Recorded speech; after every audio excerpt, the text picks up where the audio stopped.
The notification appeared on my phone at 11:42 p.m. Your card was just charged $5,000 at Bellagio Casino and Resort. I wasn't at the Bellagio. I was sitting in my hotel room at the Venetian, reading through legal documents and sipping chamomile tea. Another notification. $3,750 at Louis Vuitton, Las Vegas Boulevard. Then another. $2,200 at Hakkasan nightclub. I put down my reading glasses and exhaled slowly. So they had finally done it. My own children had stolen my credit card. What they didn't know was that I had already called the police 20 minutes ago, when the first suspicious activity alert had come through. I'd been expecting something like this ever since I spotted Philip in the hotel lobby earlier today, poorly disguised behind sunglasses and a baseball cap he would normally consider beneath him. He'd never worn a baseball cap in his life. My name is Constance Delacourt, though for most of my adult life, millions of readers have known me as Maxwell Stone. Not that my children would know this. To them, I'm just their elderly mother, the retired small-town librarian who doesn't understand the modern world and whose main value lies in the inheritance they expect to receive sooner rather than later. They have no idea that the modest home I've lived in for 40 years in Boise Valley, Idaho, is merely one small piece of property among many that I own. That my simple lifestyle is a choice, not a necessity. That the library pension they dismiss as barely adequate would fund each of their extravagant lifestyles for decades. I sipped my tea and watched the strip through the panoramic windows of my suite. The lights of Las Vegas pulsed beneath me like a living thing.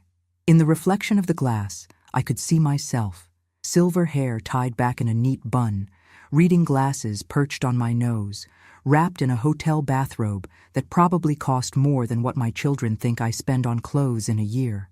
Mrs. Delacourt? The hotel phone rang, startling me from my thoughts. This is the front desk. The police officers you requested have arrived. Thank you. Please send them up. My voice was steady, betraying none of the conflicting emotions churning inside me.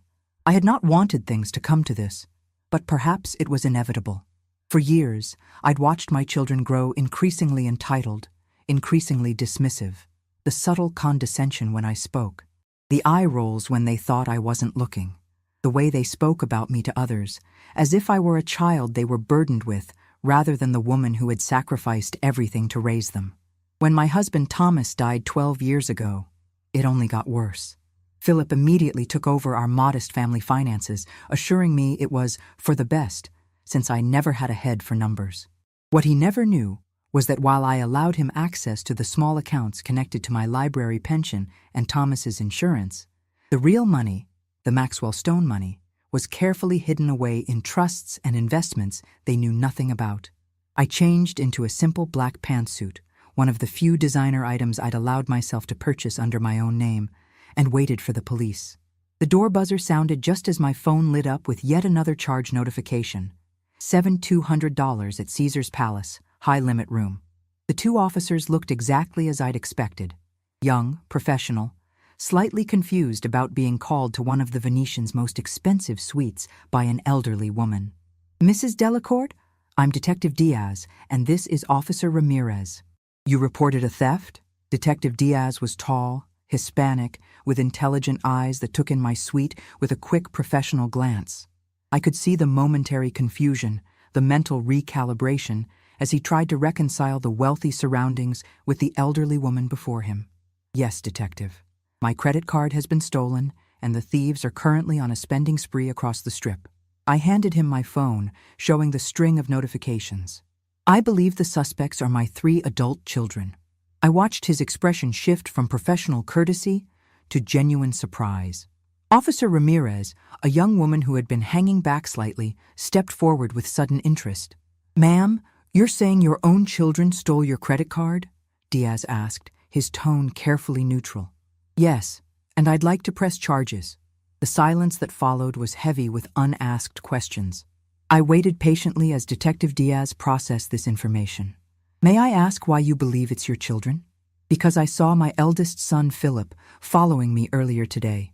Because all 3 of them have been increasingly concerned about my trip to Las Vegas, which they deemed financially irresponsible.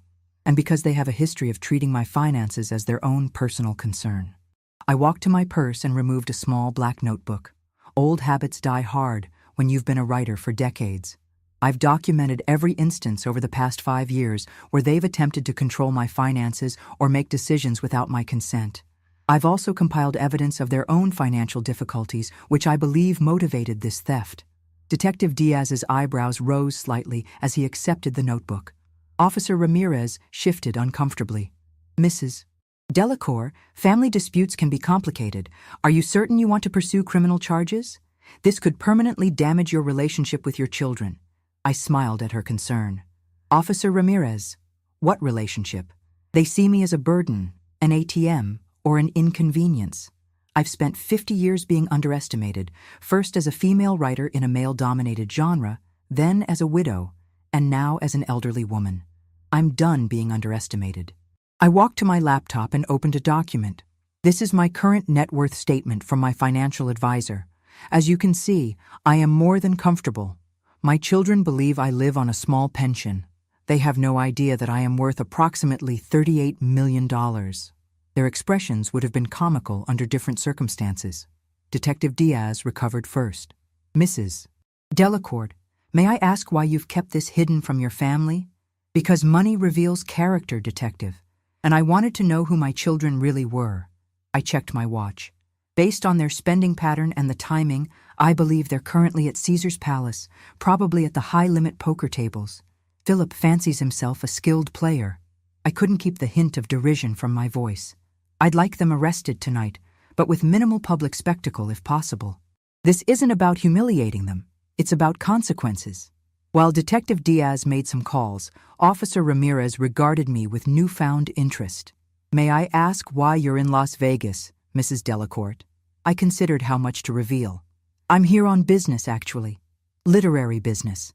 You're a writer? Yes, though not under my own name. Something flickered in her eyes. Curiosity, perhaps. But before she could ask more, Detective Diaz returned. We've dispatched officers to Caesar's Palace. They'll detain the suspects discreetly. He hesitated. Mrs. Delacour, I have to ask, are you absolutely certain about pressing charges? Once we arrest them, the process begins, and it can be difficult to stop. I appreciated his concern, but my resolve was firm. I've spent my entire adult life creating fictional consequences for fictional characters, Detective. It's time I created some real consequences in my real life.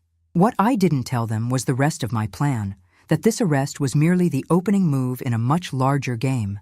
In 3 days, the literary world would be rocked by the revelation that Maxwell Stone, reclusive best-selling author of 32 crime novels, was actually Constance Delacour, a 72-year-old former librarian from Idaho. The press conference was already arranged, the legal paperwork prepared. After decades of hiding in plain sight, I was finally stepping into the light.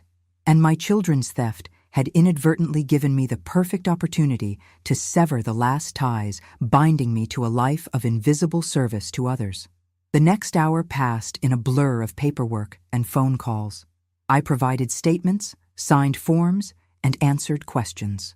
Throughout it all, I maintained my composure, though inside, a lifetime of complex emotions churned.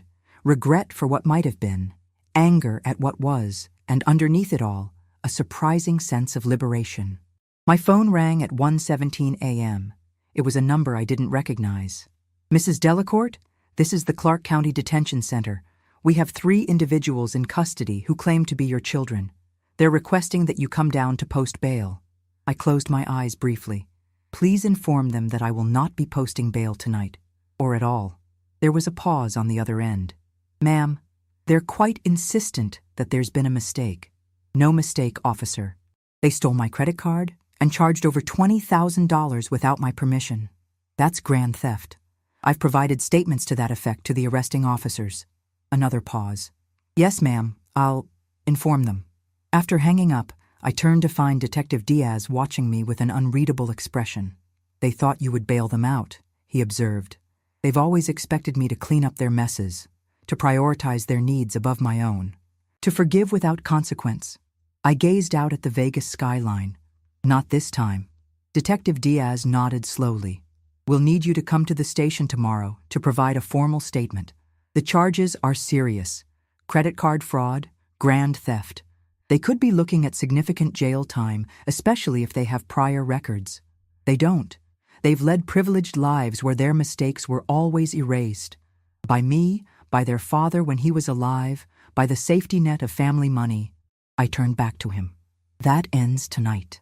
After the officers left, I sat alone in my suite, surrounded by luxury that would have shocked my children had they seen it. The woman they knew, the mother who shopped at discount stores and clipped coupons, who lived in a modest 3-bedroom house and drove a 10-year-old Honda, would never stay in a 1-200 per night suite at the Venetian. But that woman was a character I'd created, just like Maxwell Stone. A necessary fiction that had allowed me to observe unnoticed, to gather material for my books, and to protect my privacy in a small town where everyone knew everyone else's business. I thought back to the beginning, to how it all started. I'd been a young librarian with literary dreams, married to Thomas, a kind but unambitious high school teacher. We had 3 small children and a mortgage. Writing was my escape, my secret passion pursued in the early morning hours before the children woke and late at night after they went to bed. My first thriller, written under the pseudonym Maxwell Stone, had been an unexpected success. The advance for the second book was enough to pay off our mortgage, though I never told Thomas that. Instead, I kept writing, kept hiding, kept pretending that our comfortable middle-class life was the result of careful budgeting rather than best-selling royalties. It became easier to maintain the facade than to explain why I'd kept it secret for so long. And then it became a habit. And finally, an identity. The unassuming librarian who no one would ever suspect of writing the dark, psychologically complex thrillers that kept readers up at night. But I was tired of hiding. Tired of being invisible. Tired of watching my own children dismiss me as irrelevant. My phone buzzed with a text from Lena Kravitz, my former editor and the only person in Las Vegas who knew both versions of me. "Is it done?" I typed back, "Yes, they've been arrested." 3 dots appeared, then, "Are you okay?"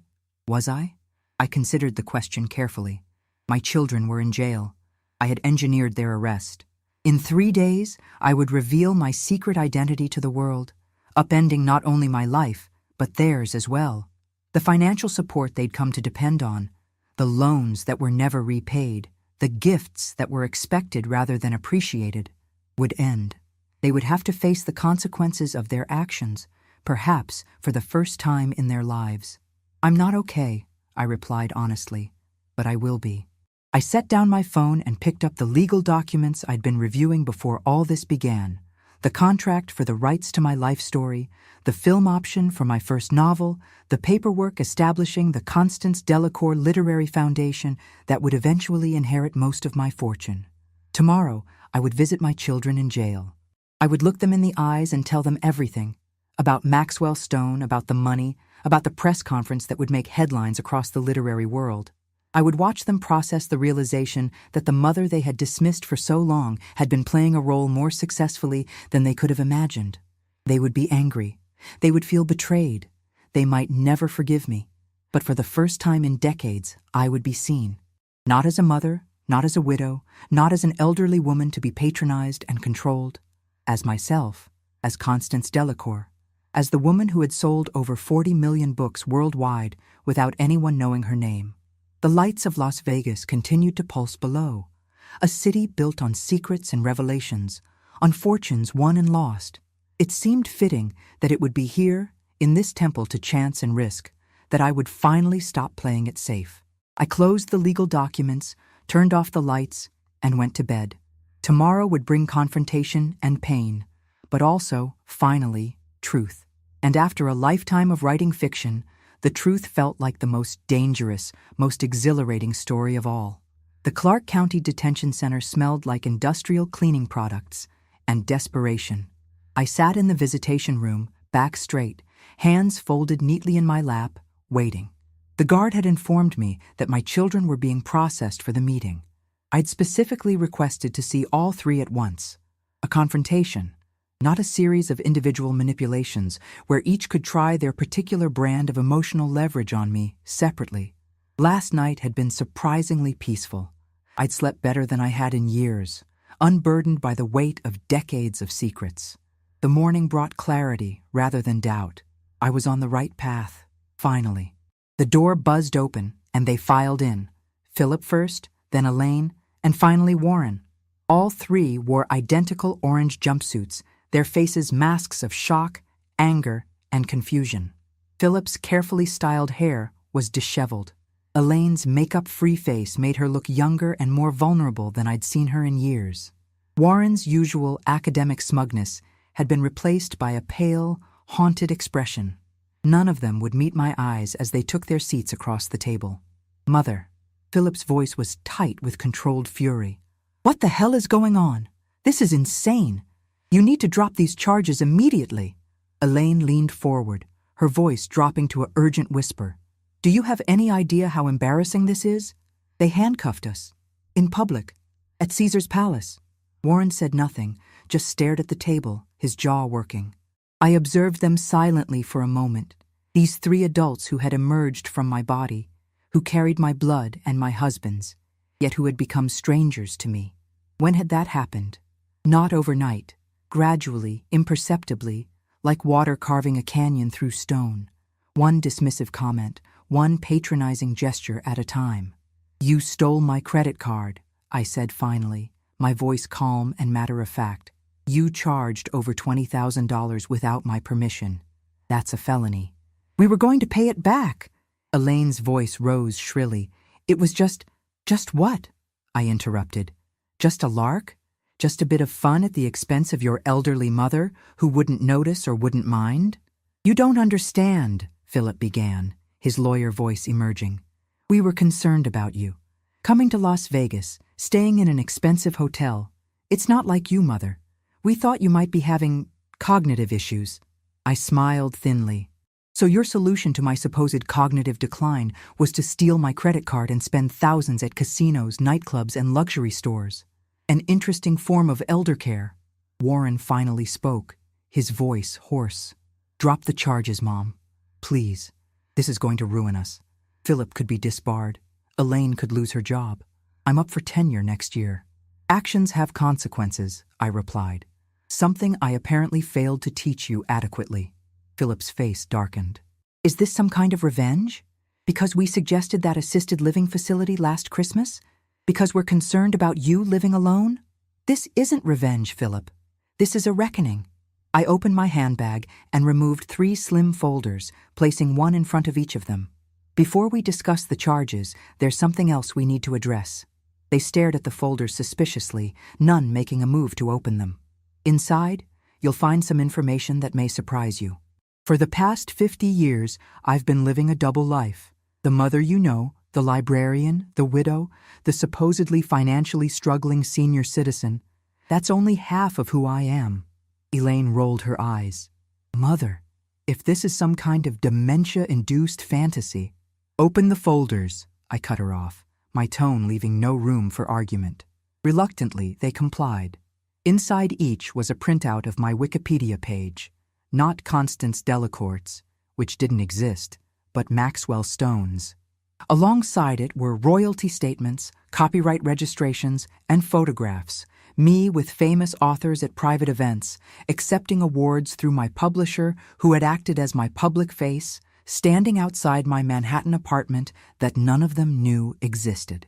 The transformation of their expressions as they read would have been fascinating to observe under different circumstances. Shock, disbelief, confusion, and finally, as the evidence mounted, the dawning realization that it was all true. Warren, the literature professor, was the first to fully comprehend.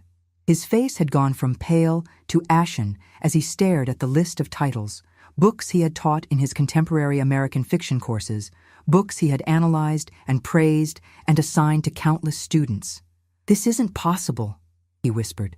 You're saying you're Maxwell Stone? The Maxwell Stone?" Philip and Elaine's heads snapped up at that, their eyes darting between their brother and me. "Who the hell is Maxwell Stone?" Philip demanded. Of course he wouldn't know.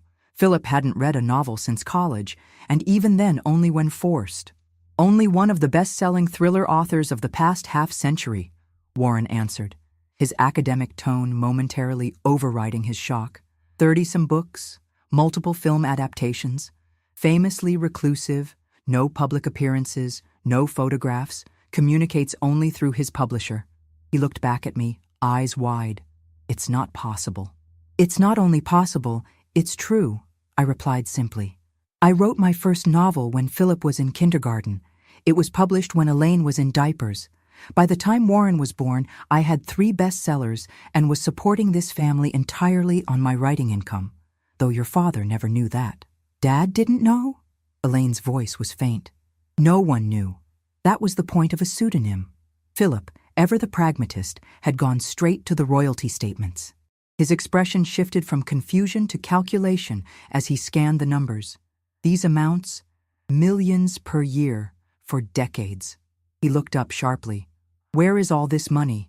Of course, that would be his first question. Safely invested, far beyond your reach. Warren was still struggling to process. But the books, they're so dark. The violence, the psychological complexity. You're our mother. You made us cookies. You ran the library reading hour. I raised an eyebrow. And women, particularly mothers, can't understand darkness? Can't comprehend violence or psychological complexity? Perhaps that limited thinking explains why you've consistently underestimated me. How did you hide this? Elaine asked, genuine curiosity breaking through her shock. For 50 years. Discipline, compartmentalization, and the convenient assumption by everyone, including my own children, that a small-town librarian couldn't possibly be anything more than what she appeared to be. I let them sit with their disbelief for a moment before continuing. In 3 days, I'm holding a press conference here in Las Vegas. I'm going to reveal myself as Maxwell Stone to the world. My autobiography will be published next month. A documentary film crew is already working on my life story. The advance for the film rights to my first novel alone was $8 million. Philip's eyes widened at the figure. 8 mil. Which brings me back to the charges against you, I interrupted, unwilling to let the conversation devolve into a discussion of money. You're in serious legal trouble. Credit card fraud, grand theft, these are felonies. But I'm willing to make you a deal. Their attention snapped back to the immediate crisis, hope dawning on their faces. I'll drop the charges on one condition. You stay away from the press conference and the subsequent media coverage. You make no public claims about being my children or attempt to insert yourselves into my literary life in any way. You relinquish any expectation of financial support from me, now or in the future. In short, you let me live my remaining years on my own terms, without interference. Silence fell over the table as they absorbed my offer. Philip was the first to respond, his lawyer's mind already calculating angles. And if we refuse, then I will prosecute this case to the fullest extent of the law. And given my resources, I can assure you the prosecution will be thorough. I met his gaze steadily. You'd be surprised what I've learned about building a case after writing 32 crime novels. This is blackmail, Elaine whispered, her marketing executive poise crumbling. No, dear, this is negotiation, something I've become quite skilled at over decades in publishing. Warren finally looked me in the eyes, and I saw something there I hadn't expected. Not just shock or anger, but hurt, deep, genuine hurt. Why didn't you ever tell us? He asked softly. All these years, I've been teaching your books, analyzing them, sharing them with students. Did you sit at holiday dinners, listening to me pontificate about Maxwell Stone's themes and motifs and just laugh inside? The raw pain in his voice caught me off guard. For the first time since entering the detention center, I felt a twinge of doubt. I didn't laugh, Warren. Sometimes I wanted to tell you, to tell all of you. But the longer the secret continued, the harder it became to share. And then, I hesitated, the truth difficult to acknowledge even now. And then I saw how you viewed me, how you spoke to me, the way you dismissed my opinions, my intelligence, the way you made decisions for me as if I were a child. And I realized that the truth would no longer be received as a gift or a shared confidence. It would be received as a betrayal.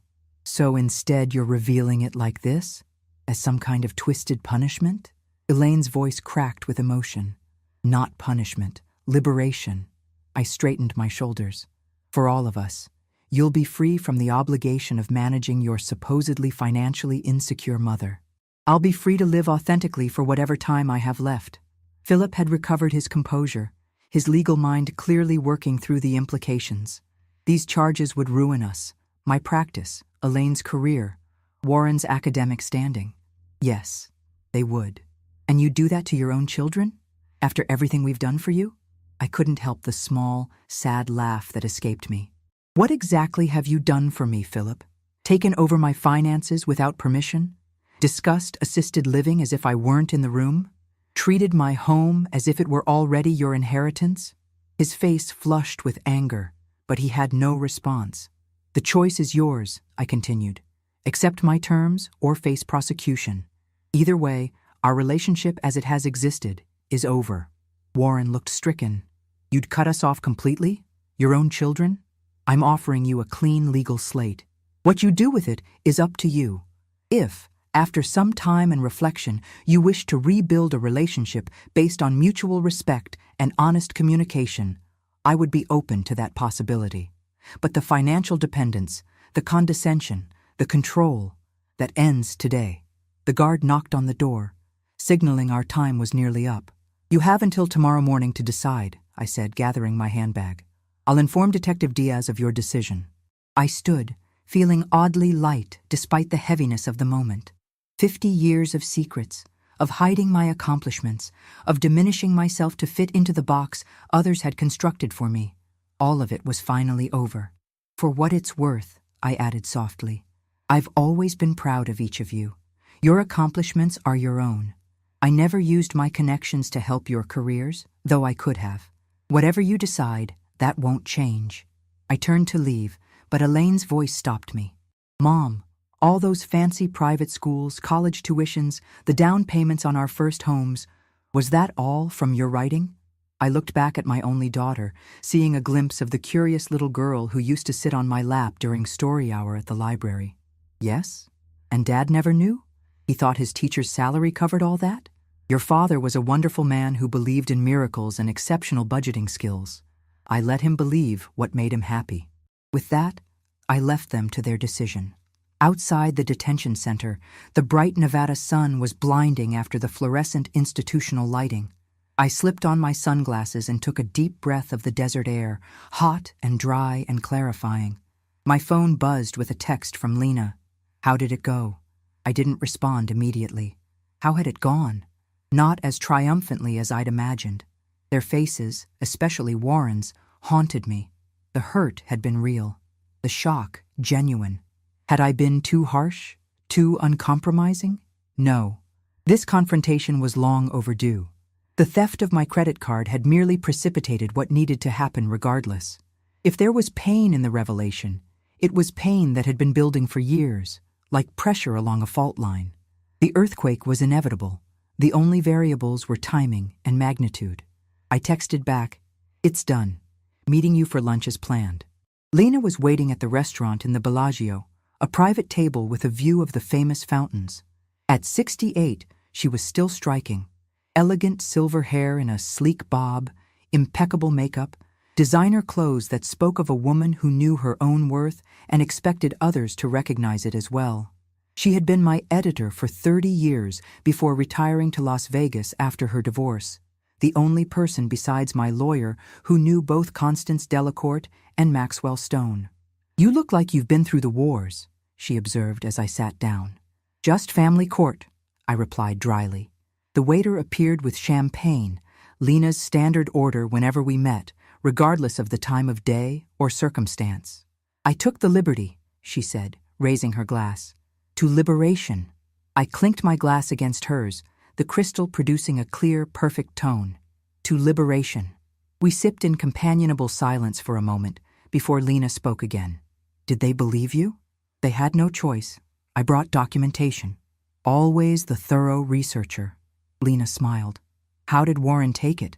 Finding out his mother wrote the books he's been teaching?" I winced slightly. "Not well. He seemed betrayed. He'll get over it. They all will." Lena waved a manicured hand dismissively. "Once the initial shock fades, they'll be calculating how to benefit from being Maxwell Stone's children. Not if they accept my deal. Complete separation from my literary life in exchange for dropping the charges." Lena's eyebrows rose. "That's severe." It's necessary. I took another sip of champagne, letting the bubbles dissolve on my tongue. You didn't see how they've been treating me, Lena. The condescension, the dismissal. If I allow them to be part of this revelation, they'll find a way to make it about them, to control the narrative. And you're tired of others controlling your narrative. Exactly. Lena studied me over the rim of her glass. You know, when you first told me about this plan months ago, I thought it was about the literary recognition, about finally getting credit for your work. But it's more than that, isn't it? I gazed out at the fountains, watching the carefully choreographed jets of water rise and fall in perfect synchronization. It's about being seen, truly seen. Not as a character in someone else's story, the devoted librarian, the supportive wife, the self-sacrificing mother, but as myself, complex, flawed, accomplished. And this press conference will achieve that? It's a start. I turned back to her. The press conference, the autobiography, the documentary, they're all just external manifestations. The real work began last night when I called the police on my own children. Lena reached across the table and covered my hand with hers. For what it's worth, I think you're doing the right thing. It's past time the world knew Maxwell Stone's true identity. And it's past time you stopped shrinking yourself to make others comfortable. Even if it costs me my relationship with my children? If your relationship with your children can't survive them knowing who you really are, then it wasn't much of a relationship to begin with. The harsh truth of her words settled over me. She was right, of course. The relationship I'd had with my children for the past decade had been based on their assumptions about who I was. Assumptions I'd allowed to go unchallenged for too long. The lawyers are preparing for the press conference, I said, changing the subject. The publisher has already started the publicity machine. There's talk of a special edition box set of all the Stone novels with new introductions by me, revealing the inspirations and processes behind each book. The literary world is going to explode, Lena grinned. I can't wait to see Harlan Coben's face when he finds out he's been competing with a 70-something librarian from Idaho all these years. We both laughed at that, the tension of the morning temporarily broken. What will you do after? Lena asked. After the world knows? It was a question I'd been asking myself for months. Right, of course. But openly, as myself. Travel, perhaps. I've set my characters in dozens of countries I've never actually visited. It might be time to see them firsthand. And your home in Idaho? I'll keep it. It's still home despite everything. But I'll also spend time at my other properties. The Manhattan apartment, the cottage in Maine. I smiled slightly. Places my children don't know exist. Lena raised her glass again. To Constance Delacourt's next chapter. I raised mine in return. To living without hiding. As we finished our lunch, I felt a curious mixture of emotions. Regret for the pain I'd caused, resolve to see this through and underlying it all, a quiet excitement for the future that stretched before me. A future where, for the first time in 50 years, I could step fully into the light, claiming my work and my worth without apology or concealment. Whatever my children decided, whether they accepted my terms or fought the charges, I would move forward. The die was cast. The story was in motion. And after a lifetime of creating fictional plots, I was finally the author of my own. Detective Diaz called me at exactly 9 a.m. the following morning. I'd been awake since 5, sitting on my suite's balcony, watching the sun rise over the mountains surrounding Las Vegas. The city looked different in the early morning light, vulnerable, almost honest without its neon armor. Mrs. Delacourt, your children have accepted your terms, he said, without preamble. They've signed the agreement your lawyer drafted, and we're processing their release now. Thank you, Detective. My voice sounded steadier than I felt. If you don't mind my saying so, ma'am, this is one of the more unusual cases I've handled. Not many people would press charges against their own children, then arrange for their release with a legally binding agreement. Not many people have spent half a century living a double life, Detective. He chuckled softly. True enough. For what it's worth, I started reading one of your books last night. The Cartographer's Revenge. Couldn't put it down. My wife got annoyed when I kept the light on past midnight. The unexpected compliment warmed me. It's one of my personal favorites. Not commercially successful as some of the others, but I enjoyed writing it. Well, I'll be getting your autograph at the press conference. That is, if you don't mind. I'd be honored. After we hung up, I sat motionless, processing what had just happened. My children had accepted my terms. They would be released from jail. The charges would be dropped. Our relationship, at least as it had existed before, was over. It was what I wanted, what I had orchestrated, yet the finality of it settled like a weight on my chest. Liberation, it seemed, came with its own form of grief. My phone buzzed with a text from Lena. "Breakfast? The team wants to do a final run-through for the press conference." I texted back, "Meet you in an hour." The team had expanded considerably in the past few weeks. My longtime literary agent, Marcus, had flown in from New York. The publisher had sent their top publicity director. A documentary crew was capturing every moment for the film that would accompany my autobiography. My lawyer had brought 2 associates to handle the inevitable flood of legal matters that would follow the revelation. All these people buzzing around me focused on the Maxwell Stone revelation, as they called it. None of them, not even Lena, fully grasped that this wasn't just about a literary pseudonym being exposed. This was about a woman in her 70s finally claiming ownership of her life after decades of self-erasure. I changed into a simple but elegant navy blue dress, something the old Constance would never have worn, and headed downstairs. The team had commandeered a private dining room at the hotel restaurant. As I entered, the conversation immediately hushed, all eyes turning to me with that peculiar mixture of respect and expectation that had become familiar these past few weeks. Before, I had been invisible. Now, I was hypervisible, at least to this select group who knew the truth. "There she is." Marcus rushed forward, embracing me with his usual exuberance. At 75, he had more energy than people half his age. The woman of the hour. "How are you feeling? Ready to shock the world?" I accepted his embrace with a small smile. "As ready as I'll ever be." Lena appeared at my elbow, steering me toward the breakfast buffet. "Eat something. It's going to be a long day." As I filled a plate with fresh fruit and a croissant, she leaned in close. "How did it go with your children?" "They accepted the deal. They're being released now." Her eyes searched mine. "And how do you feel about that?" "Relieved, sad, certain." I selected a pot of tea from the beverage station. All of the above. We took our seats at the large conference table where the rest of the team was already reviewing documents and checking schedules.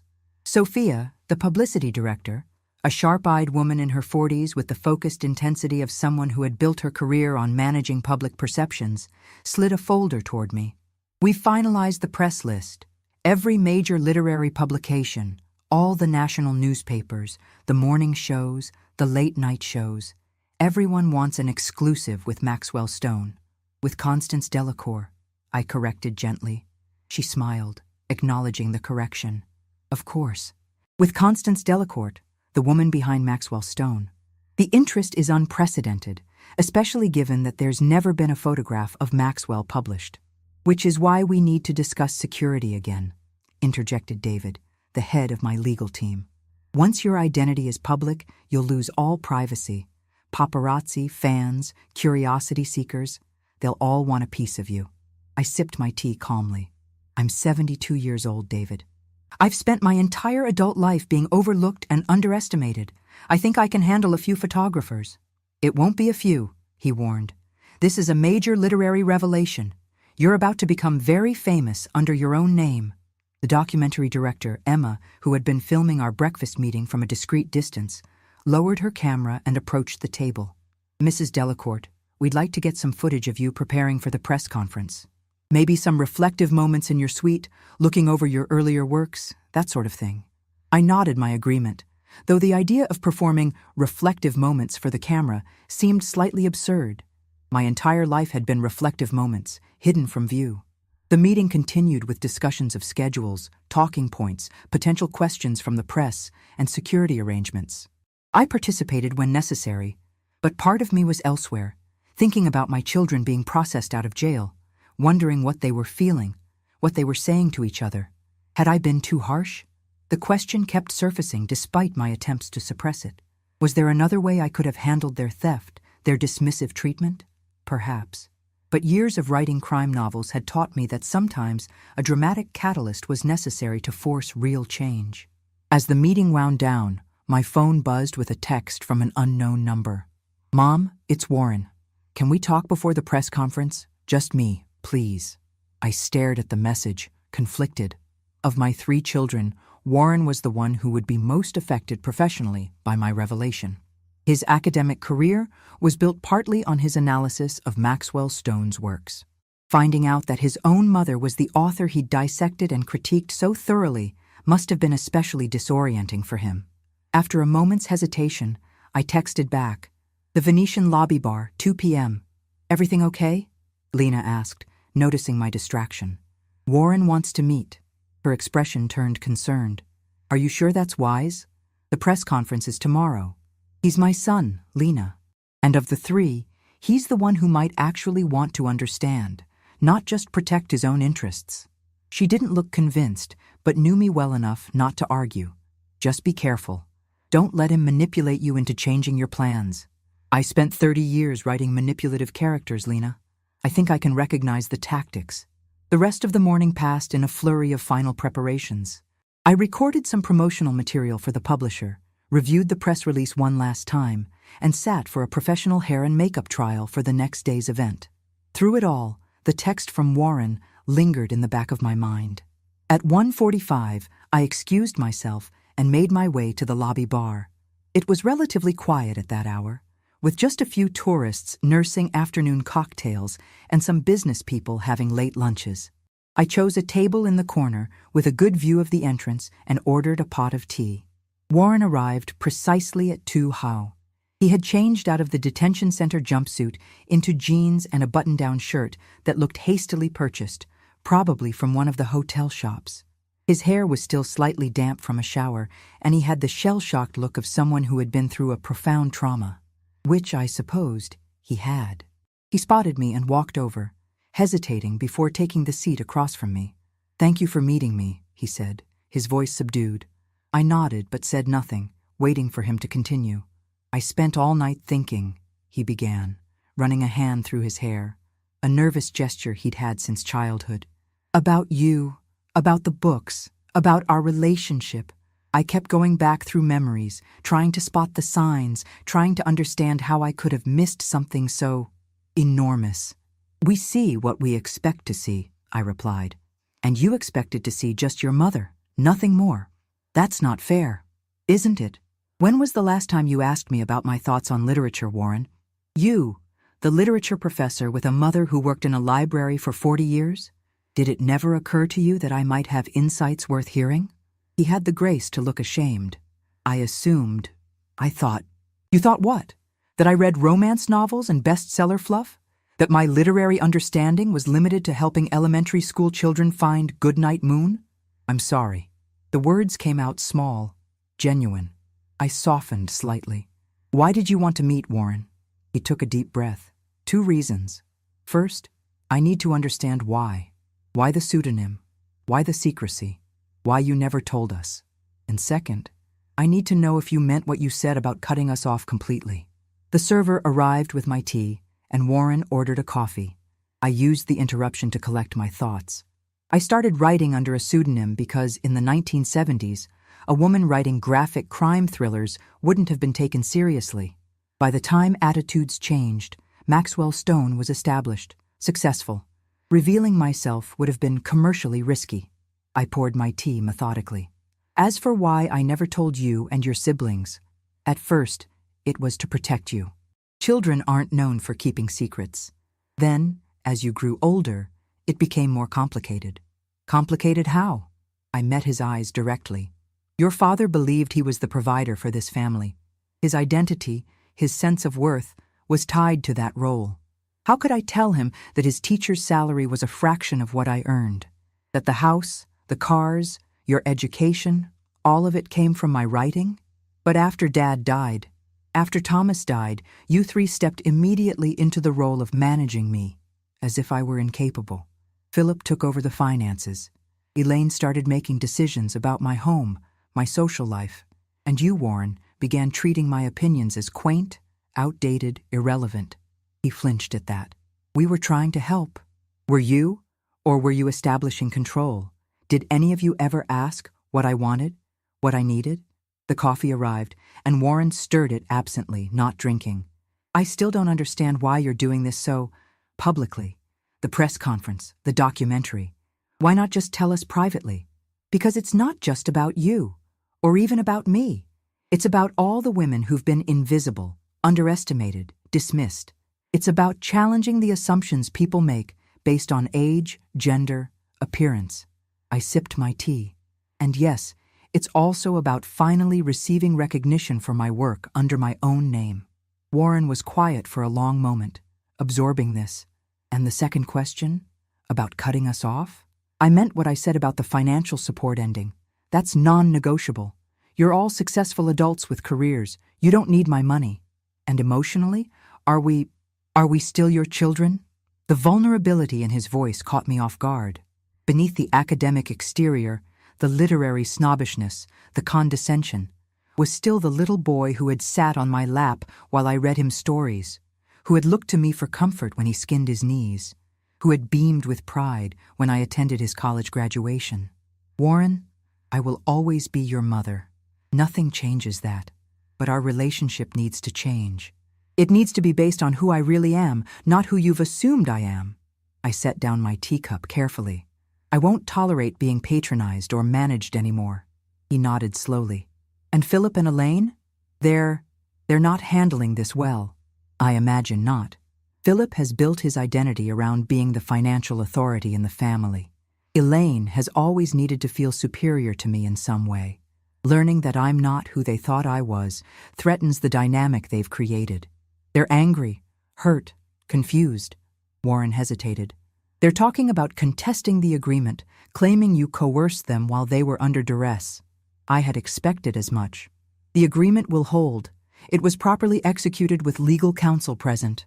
But their reaction tells me everything I need to know about their priorities. And what about my priority? I'm sitting here, aren't I? Trying to understand. For the first time, I reached across the table and took his hand. Yes, you are. That's a start. He squeezed my hand briefly before letting go. I've been thinking about my dissertation. It was on Maxwell Stone's use of unreliable narrators and hidden identities in postmodern crime fiction. His laugh was hollow. The irony is almost too perfect. You were always the most perceptive of my children. Your analysis of the Stone novels was insightful, even if you didn't know the author's true identity. Did you ever incorporate us into your books? I smiled slightly. Here and there. Detective Harlow, in Midnight Testimony, shares your tendency to overthink everything. The prosecutor in Blind Verdict has Philip's courtroom swagger. The gallery owner in The Forger's Apprentice has Elaine's eye for presentation. Warren shook his head in wonderment. All these years, reading your books, analyzing them, never knowing. He looked up suddenly. Will you continue to write as Maxwell Stone? The next novel comes out in 6 months. It will be published under both names, Maxwell Stone and Constance Delacourt. After that, just my own name. And the press conference tomorrow? It's definitely happening? Yes, at 10 a.m. in the hotel's main ballroom. It's been planned for months, Warren. The publisher has invested heavily in the revelation. The documentary crew has been filming for weeks. It's happening. He nodded, resigned. And we're not to attend or speak to the press. That was the agreement, yes. What should I tell my department? My students? They'll know soon enough that Maxwell Stone is my mother. I hadn't considered this specific aspect of his professional dilemma. Tell them the truth. That you didn't know. That you're processing this revelation like everyone else. Academics love a good literary mystery. This will probably enhance your reputation if you handle it thoughtfully. Warren managed a small smile at that. Always the strategist. I've spent 50 years plotting intricate crime novels, dear. Strategy comes naturally. We sat in silence for a moment, the weight of decades of misunderstanding and missed connections between us. I should go, Warren finally said. Philip and Elaine are waiting at their hotel. We're flying back tonight. So soon? None of us particularly wants to be in Las Vegas when the news breaks tomorrow. He stood, then hesitated. For what it's worth, I am proud of you. Shocked and a bit hurt, but proud. What you've accomplished, it's extraordinary. Something tight in my chest loosened slightly at his words. Thank you, Warren. Would it be okay if I called you? After the dust settles a bit? I'd like that. He nodded, turned to leave, then stopped and looked back. I never asked. With all your success, with all the money you must have made, why did you stay? In that small house in Idaho, working at the library, you could have lived anywhere, done anything. It was the question at the heart of everything, the one I'd asked myself countless times over the decades. Because it was home, I said simply. Because I loved the library and the community, because I could observe life there without being observed myself, which is essential for a writer, and because I paused, finding the deeper truth. Because I needed one place where I was just Constance, not Maxwell. One life that was simple, grounded in the everyday, connected to real people. Warren considered this for a moment, then nodded, as if something finally made sense to him. Goodbye, Mom. Good luck tomorrow. Goodbye, Warren. I watched him walk away, his shoulders straighter than when he'd arrived. Of my 3 children, he was the one who might eventually understand what I had done and why. Philip and Elaine would struggle longer with the revelation, their egos more deeply invested in the family dynamic as it had been. After he was gone, I remained at the table, finishing my tea and reflecting on our conversation. It had gone better than I expected. Not a reconciliation exactly, but perhaps the beginning of a path toward a new kind of relationship. My phone buzzed with a text from Lena. Everything okay? I typed back, yes, moving forward as planned. Tomorrow, the world would know my name. Tomorrow, Constance Delacour would step out of Maxwell Stone's shadow and into her own light. Tomorrow, everything would change. But today, I had begun the harder, more personal work of reconciling the compartmentalized pieces of my life. Mother, writer, wife, widow, secret success, public nobody. All the fragments that made up the whole of who I was. As I left the bar, I caught a glimpse of myself in a mirrored column. I straightened my shoulders, lifted my chin slightly. The woman reflected back was neither the meek librarian my children had dismissed, nor the reclusive literary giant about to be revealed to the world. She was simply me, Constance Delacour, finally, fully integrated. I smiled at my reflection and headed toward the elevators. There was still much to prepare before tomorrow's revelation. I stood in the wings of the Venetian's grand ballroom, listening to the mounting buzz of the assembled press. Through a gap in the curtains, I could see the room was packed. Journalists from every major publication, cameras from all the networks, literary critics who had analyzed Maxwell Stone's work for decades.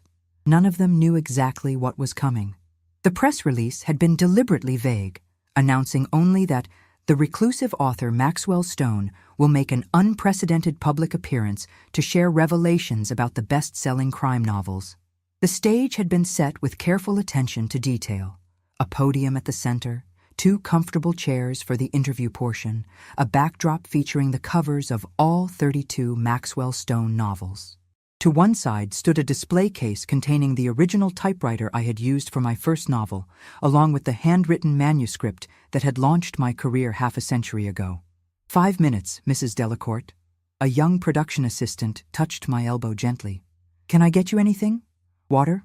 No, thank you. I'm fine. My voice was calm, belying the flutter of nerves in my stomach. Lena appeared beside me in a sleek black suit, her silver bob freshly trimmed for the occasion. The room is full. Standing room only. The New York Times has their chief book critic here. The New Yorker sent 2 people. I nodded, smoothing the jacket of my own suit, a deep burgundy ensemble that the stylist had selected to convey both authority and warmth. My hair had been professionally styled, my makeup applied to enhance rather than mask the lines of age on my face. I had insisted on that. I wanted to appear as myself, a woman of 72 who had lived a full, complex life. Nervous? Lena asked, studying my face. Terrified, I admitted, but ready. She squeezed my hand. You've been preparing for this moment for 50 years, whether you knew it or not. Just be yourself, the real self you've kept hidden for so long. The production assistant reappeared. 2 minutes, Mrs. Delacour. Mr. Reynolds is taking the stage now to introduce you. James Reynolds, the CEO of my publishing house, was already walking to the podium, his voice echoing through the sound system as he welcomed the assembled press and teased the unprecedented literary revelation they were about to witness.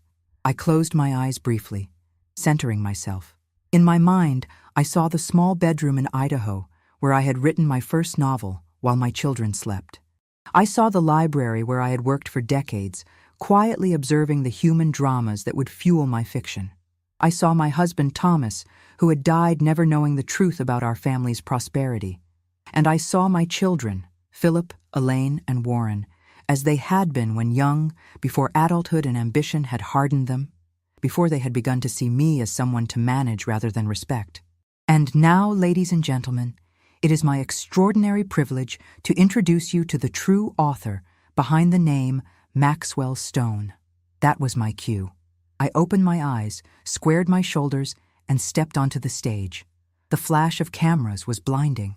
The collective gasp from the audience was audible as a woman in her 70s, not the mysterious male author they had imagined, walked confidently to the podium. I could see the confusion on their faces, the rapid recalibration of expectations, followed by the dawning realization that they were witnessing a moment of literary history. "Good morning," I began, my voice steady in the microphone. "My name is Constance Delacour. For the past 50 years, I have written 32 novels, sold over 40 million books worldwide, and seen my work translated into 47 languages, all under the name Maxwell Stone." Another wave of camera flashes. The room had gone completely silent. I began writing in 1974, as a young mother of 3 in a small town in Idaho. I chose a male pseudonym because, at that time, women weren't taken seriously in the crime genre. By the time attitudes changed, Maxwell Stone had become an established brand, and revealing my identity seemed unnecessary and potentially risky. I paused, looking out at the sea of faces staring back at me with rapt attention. But I stand before you today because I'm 72 years old, and I've come to realize that visibility matters, recognition matters, truth matters.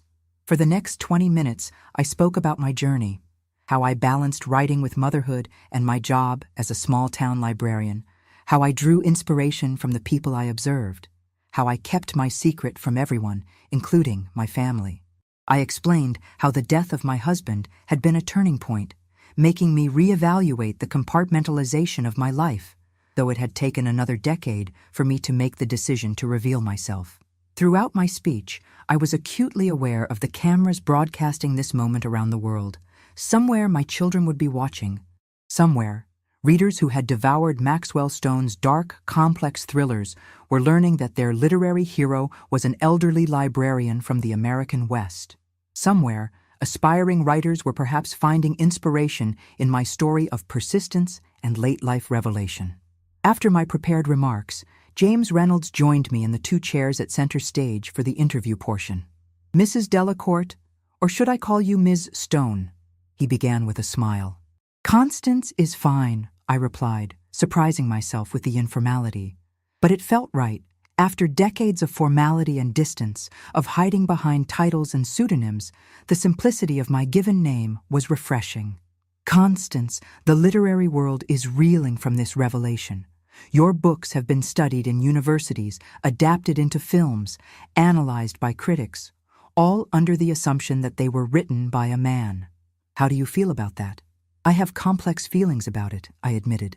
On one hand, there's a certain satisfaction in knowing that my work was judged on its merits, not influenced by assumptions about my gender, age, or background. On the other hand, I regret the years spent hiding, the missed opportunities to connect with readers as myself. Your books often feature themes of hidden identities, secret lives, people who aren't what they appear to be. Were you consciously drawing from your own experience? I smiled at that.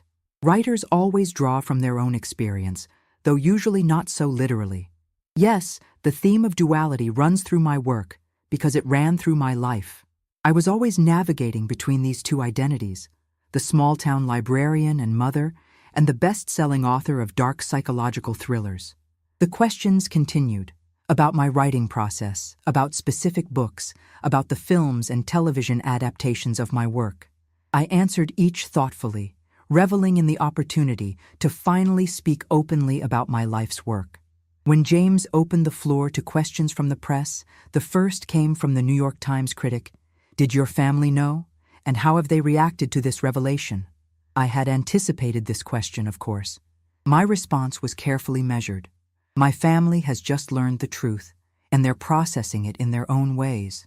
I kept this secret even from them, partly to protect their father's sense of identity as the family provider, and partly because the longer the secret continued, the harder it became to reveal. I did not mention the credit card theft, the arrest, the agreement we had reached. Those were private matters, not fodder for public consumption. Another reporter stood. You mentioned that you worked as a librarian throughout your writing career, despite your considerable success. Why maintain that job when you clearly didn't need the income? The library was my anchor to the real world, I explained. Writing can be a solitary, insular profession. The library kept me connected to my community, to readers of all ages, to the everyday human stories that informed my fiction. And frankly, it was the perfect cover. Who would suspect the helpful librarian recommending bedtime stories to children of secretly writing graphic crime thrillers? This elicited appreciative laughter from the audience. The questions continued for another hour. Thoughtful, probing, occasionally impertinent. I answered each with honesty and as much grace as I could muster, though by the end, my energy was flagging. I had forgotten what it was like to be so intensely present, so completely visible after decades of deliberate invisibility.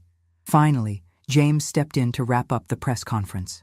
Ladies and gentlemen, we have time for one last question.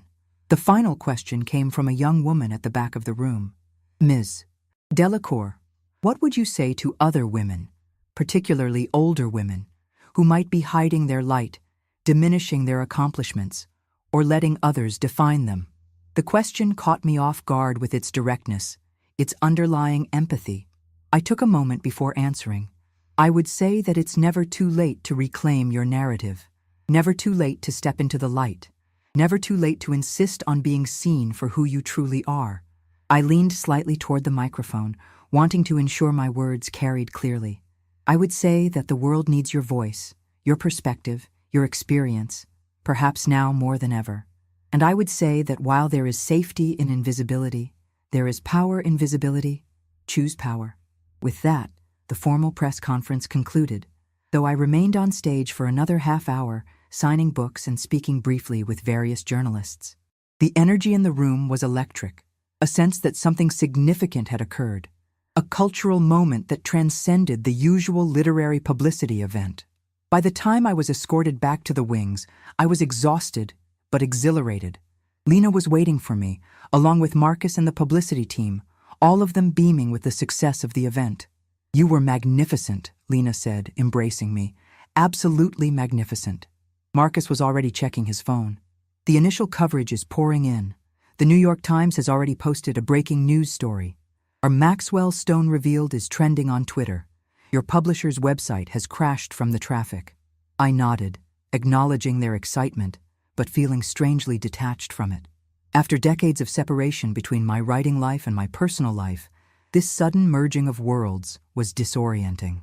I need a moment, I said, stepping away from the celebratory group. I found a quiet corner and checked my own phone. Among the flood of notifications was a single text message from Warren. You were amazing, proud to be your son. No word from Philip or Elaine, but I hadn't expected any. They would need more time, perhaps years, to reconcile themselves to who I really was, to rebuild relationships based on reality rather than their comfortable assumptions. As I was putting my phone away, Detective Diaz appeared, looking slightly out of place among the literary and media professionals. Mrs. Delacour, he greeted me with a respectful nod. I just wanted to congratulate you. That was quite a revelation. Thank you for coming, Detective. I finished your book last night, The Cartographer's Revenge. I'm looking at you differently now. I keep seeing traces of the author in the librarian, now that I know to look for them. We all contain multitudes, Detective, even when others fail to see them. He smiled at that. Well, I just wanted to let you know that the case involving your children has been officially closed. The charges have been dropped as agreed. Thank you for handling it with discretion. Of course. He hesitated. For what it's worth, I think you did the right thing. Sometimes people need a wake-up call to see what's been in front of them all along. After he left, I rejoined Lena and the team for the private luncheon that had been arranged. Throughout the meal, my phone continued to buzz with notifications, interview requests, congratulatory messages from other authors, emails from my publisher, about the surge in book sales that was already occurring. "What happens now?" I asked Lena quietly as dessert was being served. "Now? Now the world gets to know Constance Delacour. The autobiography publishes next month. The documentary will be released in the fall. There's talk of a limited series based on your life story." She studied my face. "Having second thoughts?" "Not second thoughts. Just adjusting. For 50 years I've lived in the shadows by choice. Now I'll be in the spotlight whether I choose it or not." "You can still control the narrative, Connie. That's what you've always done best, as a writer and as a woman navigating a world that tried to make you small." She was right, of course. This revelation wasn't the end of my story. It was merely the beginning of a new chapter. I could shape what came next, decide how much to reveal, how much to keep private, how to use this newfound platform. The remainder of the day passed in a blur of activity. A formal photo shoot for the cover of my autobiography, more interviews, a private dinner with key figures from the literary world who had flown in for the revelation. By the time I returned to my suite that evening, I was thoroughly depleted, yet oddly energized. I kicked off my shoes and went to the window, gazing out at the Las Vegas Strip glittering beneath me. The city seemed an apt metaphor for my life at this moment, bright, exposed, simultaneously authentic and artificial, a place where reinvention was not only possible, but celebrated. My phone rang, a FaceTime call from my grandson Tyler, Warren's 19-year-old son who was in his second year at UCLA. I answered, curious and slightly apprehensive. I hadn't spoken to any of my grandchildren since the revelation. Tyler's face appeared on the screen, his expression a mixture of shock and admiration. "Grandma? Holy shit. Sorry, but holy shit, you're Maxwell Stone? My crime fiction professor literally assigned one of your books this semester." I couldn't help laughing at his bewilderment. "Hello, Tyler. Yes, it's true. But you're just Grandma. You make apple pie and send me birthday checks and have a cat named Muffin." "I contain multitudes," I said, echoing what I'd told Detective Diaz. "And so do you, Tyler. So does everyone. This is wild. My roommate doesn't believe me that Maxwell Stone is my grandmother. All of my friends are freaking out." He hesitated. "Dad said there was some family drama happening, but he didn't explain. Are you okay?" "I'm fine, Tyler. Better than I've been in years. Your father and I are working things out. The rest will take time." We chatted for a few more minutes before he had to run to class, promising to call again soon. After we hung up, I felt a renewed sense of hope. If my grandchildren could adapt to the truth so readily, perhaps there was hope for my children as well. A knock at the door interrupted my thoughts. When I opened it, a hotel staff member stood there with a stunning arrangement of white lilies. "Delivery for Miss Delacour," he said, handing me the vase. I thanked him and carried the flowers to the coffee table, opening the small card tucked among the blooms. It read simply, "To Constance Delacour, finally claiming her rightful place in literary history. With admiration, Stephen King." I sank onto the sofa, overwhelmed by the gesture from an author I had long admired from afar, but never met. This was the beginning of a new phase of my life, one where I would interact with colleagues as peers, receive public recognition for my work, navigate the complex terrain of fame after decades of anonymity. It wouldn't be easy. There would be critics who would revisit my work with gendered lenses, looking for reasons to diminish my accomplishments now that they knew a woman had written the books. There would be invasive questions about my personal life, my children, my reasons for hiding for so long. There would be the inevitable backlash that accompanies any woman who claims her power, especially an older woman who refuses to fade quietly into the background. But there would also be this: moments of connection, of recognition, of being truly seen after a lifetime of hiding in plain sight. There would be young women writers who might find inspiration in my story. There would be readers who would discover or rediscover my books with fresh perspectives. There would be opportunities to finally speak my truth, to integrate the compartmentalized pieces of my identity into a whole, authentic self. I moved to the desk and opened my laptop. The document that appeared on the screen was the first chapter of a new novel, not a Maxwell Stone thriller, but something different, something written in my own voice as Constance Delacour. I had begun it months ago, in preparation for this moment, when I would no longer need to write as someone else. My fingers hovered over the keys, then began to type. The words came easily, flowing from some deep, previously untapped source within me. This was not Maxwell Stone's voice with its terse, masculine cadence. This was my voice, wiser, more nuanced, unafraid of emotional complexity. Outside my window, Las Vegas continued its perpetual light show. Inside, I wrote late into the night, lost in the joy of creation without concealment, of storytelling without masks. It was, I realized, the first night of the rest of my life, a life lived in my own name. A life where my children would eventually need to decide whether to accept me as I truly am, or remain trapped in their outdated perceptions. A life where, at 72, I was finally the author not just of best-selling thrillers, but of my own unfolding story. As dawn broke over the desert, I completed the chapter and closed my laptop. Tomorrow, or rather, later today, would bring a fresh round of interviews, appearances, obligations. The world was eager to hear from the woman behind Maxwell Stone, and for the first time in 50 years, I was eager to speak as myself. I had spent decades hiding my light, compromising my authenticity for the comfort of others, accepting invisibility as the price of peace. No more. The greatest plot twist in my career wasn't in any of my 32 novels, it was in my life. And unlike my books, where I carefully crafted every turn of events, the next chapters of my actual story remained gloriously, terrifyingly unwritten. If you found my story moving, please hit that subscribe button and join me for more real-life family dramas that will keep you on the edge of your seat. Don't forget to like and share if you believe everyone deserves to be truly seen for who they are.